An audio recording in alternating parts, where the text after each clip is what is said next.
साल के अपने राज में 1 किलोमीटर पर भी एटीपी क्यों नहीं लगा पाए? क्यों नहीं लगा पाए 1 किलोमीटर भी एटीपी? आज ये प्रश्न पूछने की हिम्मत करते हैं। अपने कार्यकाल को देखे, अपने गिरफ्तार में जाके गली बजा के पेट के उनका दम दिखाए, उनको हिम्मत बढ़ाए। पूरा देश, क्या है ये बात? ऐसे देश चलेगा क्या माननीय अध्यक्ष जी? देश चलाने के लिए रेलवे की सुधारने के लिए सबको सहयोग करना पड़ेगा। तो कोई भी हो, हम सबको मिलके एक एक विषय पे, सेफ्टी के हर विषय पे पूरा दिल जी जान से, जितनी हमारी बुद्धि है, जितनी हमारी मेहनत है, जितना भी हम प्रयास कर सकते हैं वो पूरा प्रयास करना चाहिए। और वो प्रयास करने के लिए हम कटिबद्ध हैं, संकल्पबद्ध है, और कैसे भी उसको हर तरीके से उसको रोकने का पूरा प्रयास रहेगा। इसमें कहीं कोई संशय नहीं है, कोई संशय नहीं है इसमें।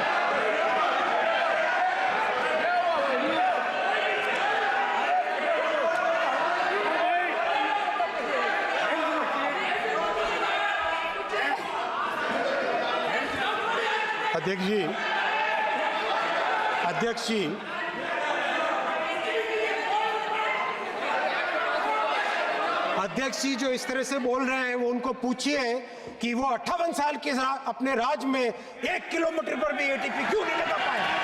क्यों नहीं लगा पाए 1 किलोमीटर भी एटीपी? आज ये प्रश्न पूछने की हिम्मत करते हैं। अपने कार्यकाल को देखे, अपने गिरफ्तार में जाके, अपने गिरफ्तार में पहले झांक के बताए। इसी हाउस में ममता जी जब रेलवे मिनिस्टर थी, वो अपने एक्सीडेंट के नंबर बताती थी, 0.24 से 0.19 पे होने पर इतनी तालियां बजाते थे। आज 0.19 से 0.03 इंडेक्स होने पर आज इस तरह के आरोप लगाते हैं। क्या है ये बात? ऐसे देश चलेगा क्या माननीय अध्यक्ष जी? देश चलाने के लिए रेलवे की सुधारने के लिए सबको सहयोग करना पड़ेगा। ये ऐसे नहीं चल सकता। माननीय अध्यक्ष जी जब इतनी बात कर रहे हैं, मैं एक और बात करना चाहूंगा। विपक्ष के कांग्रेस ने एक सोची समझी तरीके से, रणनीतिक तरीके से छोटे विषय को अपने सोशल मीडिया की ट्रोल आर्मी के जरिए से इस तरह से उठाना चालू किया। अयोध्या जी के स्टेशन में पुराने स्टेशन की पुरानी दीवार थी, वो जब थोड़ी सी उसमें डैमेज हुआ तो समाजवादी पार्टी और कांग्रेस के हैंडल्स ने उसको तुरंत उठाना चालू किया। इस तरह के झूठ से कैसे देश चलेगा माननीय अध्यक्ष जी?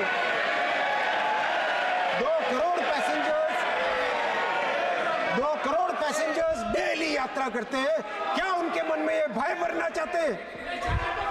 अध्यक्ष जी, मैं आपके समक्ष 12 लाख रेलवे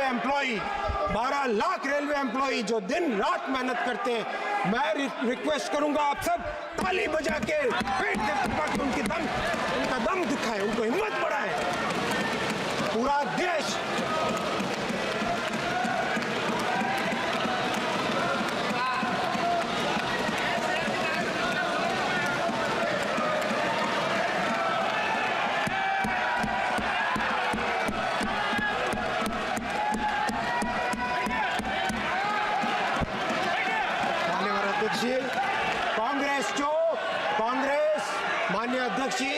कांग्रेस जो झूठ की दुकान लगाने में लगी हुई है, वो दुकान नहीं चलेगी।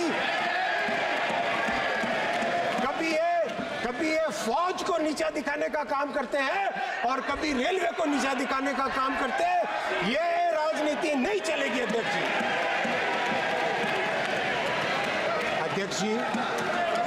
जी। रेलवे में वो ताकत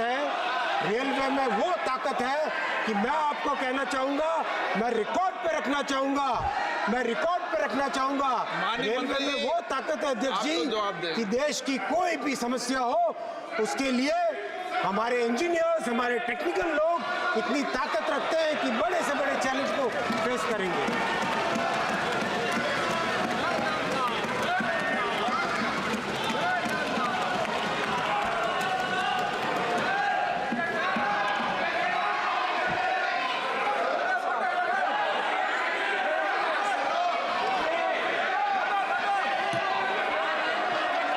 माननीय अध्यक्ष जी, कल एक माननीय सांसद केरला के श्री बशीर जी ने सीएजी रिपोर्ट का हवाला दिया था। हम लोगों ने रात भर सीएजी रिपोर्ट्स खंगाली। माननीय बशीर जी हैं, माननीय बशीर जी हैं। माननीय अध्यक्ष जी, कल सीएजी रिपोर्ट का हवाला दिया था।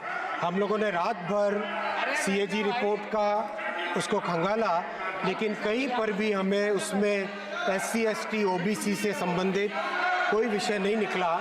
मैं ये क्लैरिफाई करना चाहूँगा, लेकिन साथ ही साथ ये भी कहना चाहूँगा कि माननीय अध्यक्ष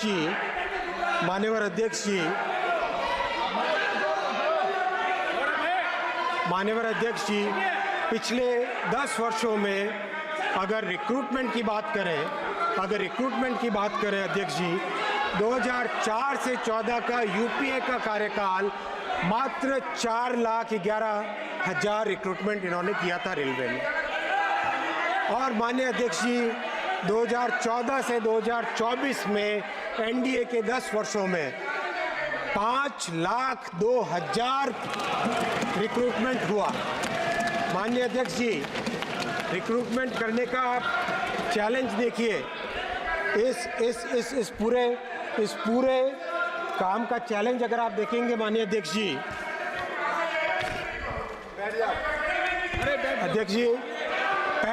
पहली परीक्षा में 1,26,00,000 कैंडिडेट थे। 1,26,00,000 कैंडिडेट, 133 शिफ्ट, 68 दिन तक परीक्षा चली, 211 शहरों में परीक्षा चली और 726 सेंटर्स में एग्जाम चला। माननीय अध्यक्ष जी, एक भी कंप्लेंट उसमें नहीं। और मैं धन्यवाद देना चाहूँगा विपक्ष में मान्यवर सांसद महोदय ने पिछले टर्म में इस चीज़ को एक्नॉलेज भी किया था। दूसरी परीक्षा 1,10,00,000 कैंडिडेट थे, 99 shifts, 33 days, 191 cities, 551 centres, 15 language में एग्जाम हुआ। माननीय अध्यक्ष जी, नॉट अ सिंगल कंप्लेंट कहीं पर। माननीय अध्यक्ष जी, इन दोनों परीक्षाओं के बाद 1,30,000 लोगों को रोजगार दिया गया है। और जैसे ये साइकिल कंप्लीट हुई, तुरंत हमने नई साइकिल चालू की। और माननीय अध्यक्ष जी, वर्षों से जो डिमांड थी कि एक एनुअल कैलेंडर रखा जाए रेलवे के लिए, तो जनवरी के महीने में, 2024 के जनवरी के महीने में एनुअल कैलेंडर रेलवे के रिक्रूटमेंट का घोषित हुआ। हमारे नौजवानों के लिए जो रेलवे में भर्ती होने के लिए इतनी मेहनत करते हैं, उनके लिए साल में 4 बार वैकेंसी निकलती है। अब जनवरी के महीने में, अप्रैल के महीने में, जुलाई के क्वार्टर में और अक्टूबर के क्वार्टर में। और इस एनुअल कैलेंडर के कारण आज की तारीख में 40,565 वैकेंसीज एडवर्टाइज्ड है। और माननीय अध्यक्ष जी, मैं आपको भरोसा दिलाना चाहूँगा, जिस मेहनत के साथ, जितनी डिटेलिंग के साथ 2 करोड़ से ज़्यादा कैंडिडेट्स का एग्ज़ाम लेके बिना कोई कंप्लेंट के ये एग्ज़ाम कंप्लीट किया, वैसे ही आगामी एग्ज़ाम्स भी कंप्लीट होंगे और रेलवे में 40-50 हज़ार लोग ज़्यादा जुड़ेंगे। माननीय अध्यक्ष जी, किसी ने कल मजाक भी बनाई थी कि रेलवे के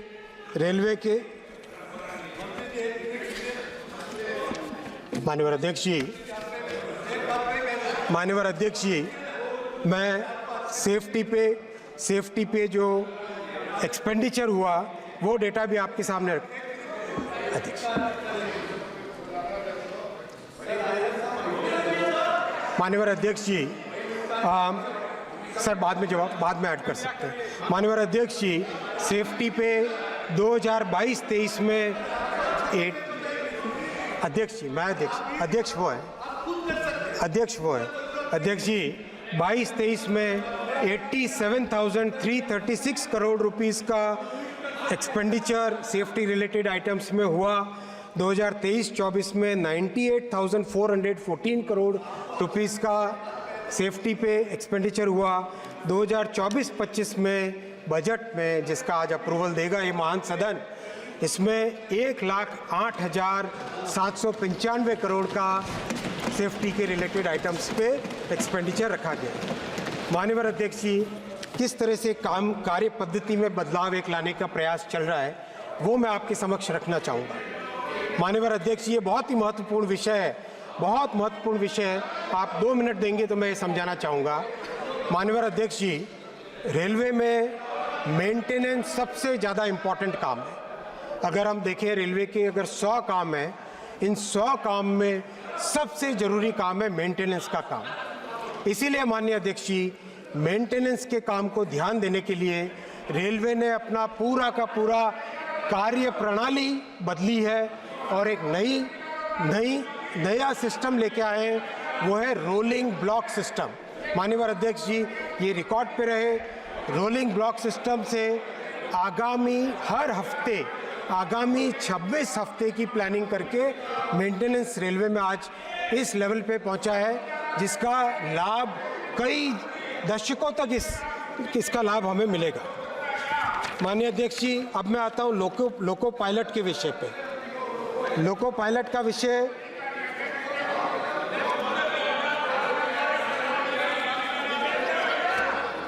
माननीय अध्यक्ष जी, लोको पायलट का विषय कई माननीय सांसदों ने उठाया। मैं आपको बहुत स्पष्ट तौर पे कहना चाहूँगा कि लोको पायलट रेल परिवार के बहुत ही महत्वपूर्ण सदस्य हैं और उनके लिए जो स्टेप्स लिए गए हैं वो स्टेप्स आपके सामने रखूँगा, मैं आपके सामने रखूँगा। माननीय अध्यक्ष जी, लोको पायलट जब अपनी ड्यूटी कंप्लीट करके आते हैं तो वो रनिंग रूम में, ऐसा है केवल रील बनाने वाले लोग नहीं, हम मेहनत करने वाले लोग हैं, काम करने वाले लोग हैं। आपकी तरह रील बना के दिखाने वाले लोग नहीं, हम समझे ना। बैठो, बहुत हो गया था, कुछ भी बोल देता है। माननीय अध्यक्ष जी, हाउस का ऑर्डर में लाए, ये क्या तरीका है, कुछ भी बीच में बोल देते हैं।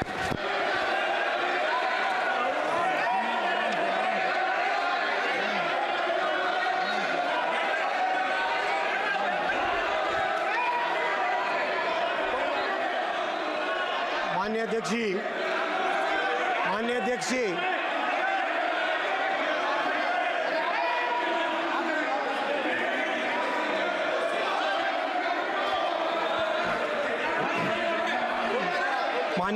माननीय मंत्री जी, रेलवे एक्ट के तहत, माननीय मंत्री जी प्लीज, जो माननीय मंत्री जी 2005, माननीय मंत्री जी, आप बैठे बैठे किसी व्यक्ति का रेस्पॉन्स मत करो।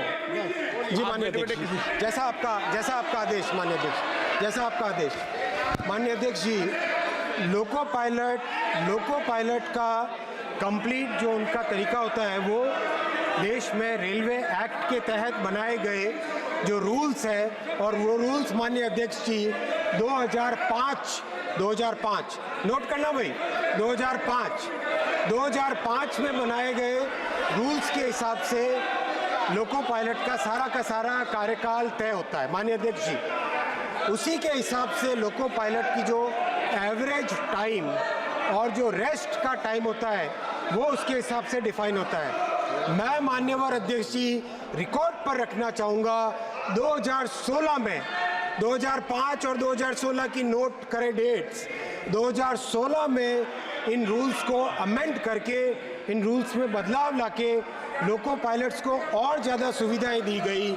और माननीय अध्यक्ष जी 558 सारे के सारे 558 रनिंग रूम्स को एयर कंडीशन किया गया।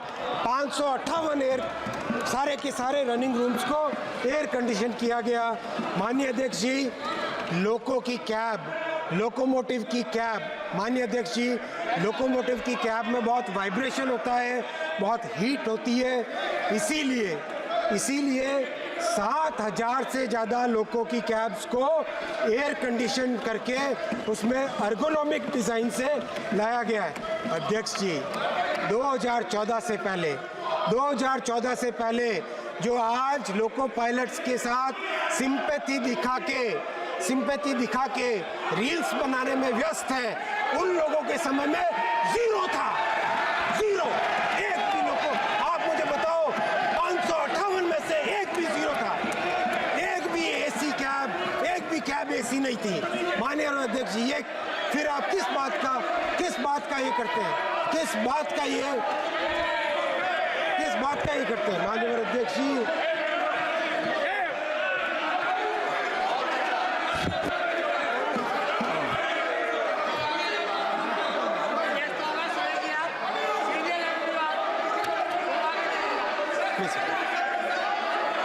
माननीय अध्यक्ष जी, मैं आऊंगा।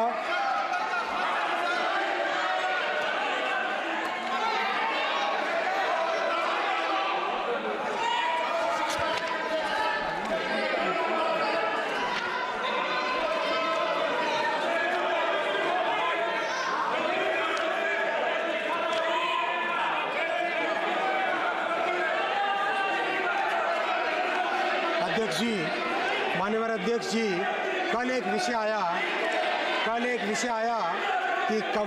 कि केरला में एलोकेशन बिल्कुल कम है।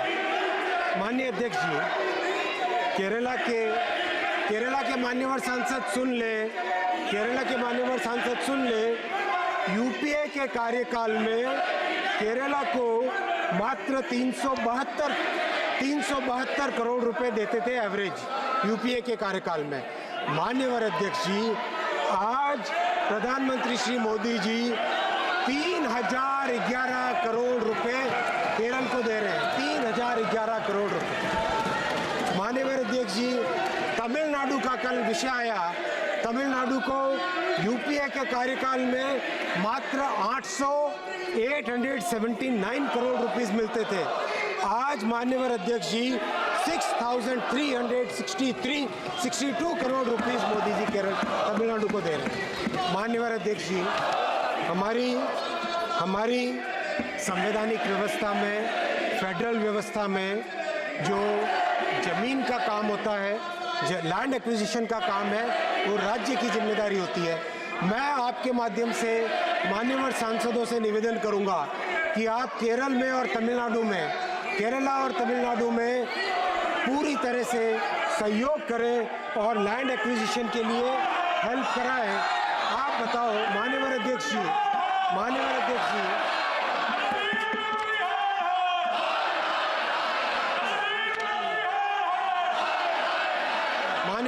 जी, कल कई प्रोजेक्ट्स के नाम लिए गए। I will speak in English for the benefit of Tamil Nadu honourable MPs. Honorable Speaker Sir, if you look at any of these projects, Attipattur new line, we require 189 hectares of land. The land acquired is zero. If you look at Madurai Tuticorin Aruppukkottai new line, the land required is 871 hectare. The land acquired is only 75 hectare. If you look at Morapur Dharmapuri new line, the land required is 91 hectare. The land which has been acquired by the government of Tamil Nadu is only zero. That is the condition, Honorable Speaker Sir. We require 2,749 hectares land in Tamil Nadu to complete the projects. Unfortunately, only 807 hectares of land has been acquired. Honorable Chairman Sir, whatever we can allot, what's important is that the states must also come forward and acquire the land, make sure that the cooperation is given so that we can complete the railway projects. Honorable Chairman Sir, if you look at any state, the record allocation has been made in the current budget.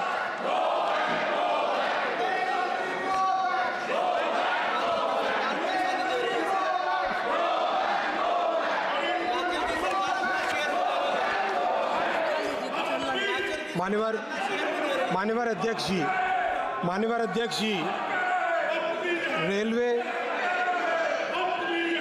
अध्यक्ष जी, railway के electrification पे बहुत चर्चा हुई और उसके जो benefit अभी मिलने लगे हैं वो मैं रिकॉर्ड पे आपके माध्यम से रखना चाहूँगा। अगर हम देखें करीब करीब 50 वर्षों में मात्र 20,000 किलोमीटर का रेलवे इलेक्ट्रिफिकेशन हुआ था। मात्र 20,000 किलोमीटर का इलेक्ट्रिफिकेशन हुआ था। माननीय अध्यक्ष जी, 10 वर्षों में 44,000 किलोमीटर रेलवे इलेक्ट्रिफिकेशन हुआ है। और इसका जो बेनिफिट मिल रहा है माननीय अध्यक्ष जी, पिछले 10 वर्षों में 600 मिलियन टन जो एडिशनल कार्गो हुआ है, उसके कारण 640 करोड़ लीटर डीजल बचा है। और अगर उसको हम जो उसका कार्बन डाइऑक्साइड एमिशंस होते हैं 400 crore kilo carbon dioxide emissions कम हुए। अगर उसे गिने तो 16 करोड़ पेड़ लगाने के बराबर है।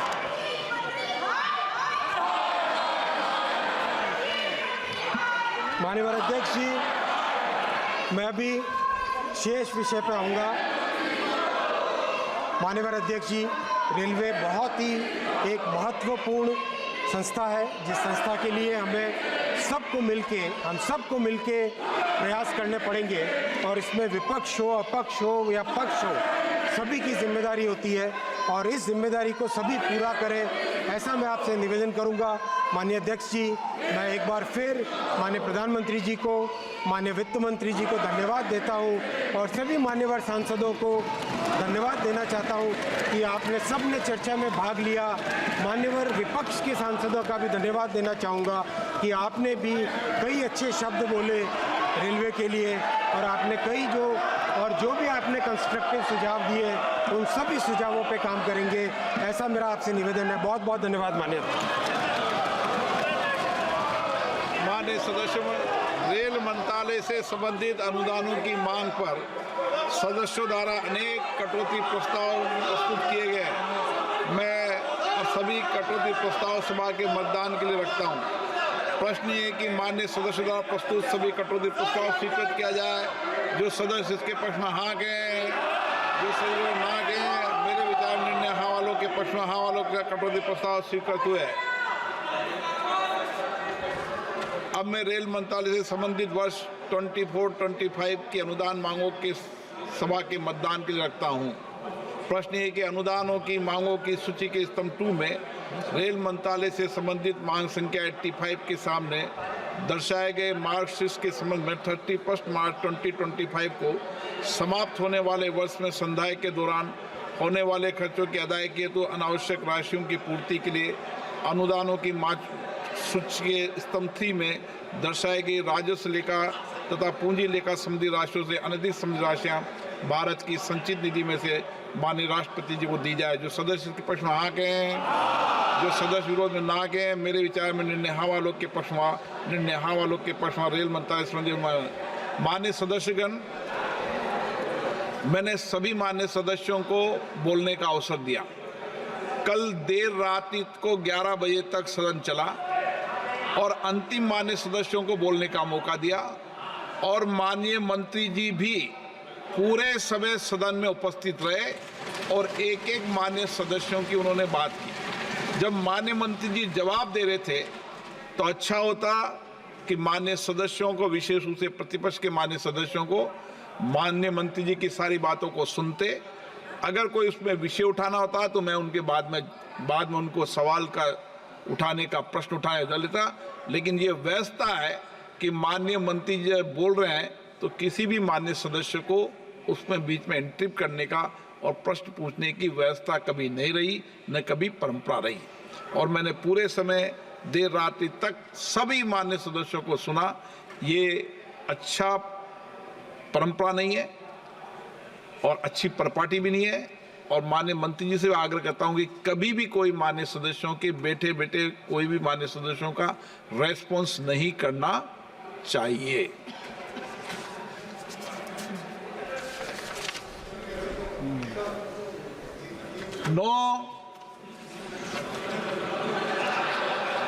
अभी व्यवस्था दी और अभी आप बीच में उठ गए। और मैं कहूंगा कभी भी इधर के सदस्य बोल रहे हैं तो भी हमें इंटरप्ट नहीं करना है। व्यवस्था सबके लिए व्यवस्था है, सदन के लिए सबके लिए एक जैसी व्यवस्था है।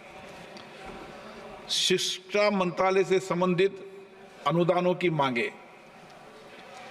अब सभा में शिक्षा मंत्रालय से संबंधित अनुदानों की मांग संख्या 25 और 26 को चर्चा के मतदान के लिए लाया जाएगा। सभा में उपस्थित जिन माननीय सदस्यों को शिक्षा मंत्रालय से संबंधित अनुदानों की मांगों पर कटौती प्रस्ताव परिचालित किए गए हैं, यदि वे अपने कटौती प्रस्ताव प्रस्तुत करना चाहते हैं तो 15 मिनट के भीतर सभा पटल पर अपनी पर्चियां भेज दें, जिसमें उन कटौती प्रस्ताव की संख्याएं लिखी हो और जिनको प्रस्तुत करना चाहते हैं। इस प्रकार प्रस्तुत किए गए कटौती प्रस्ताव की क्रम संख्याओं को दर्शाने वाली सूची में कुछ समय पश्चात सूचना पट पर लगा दी जाएगी।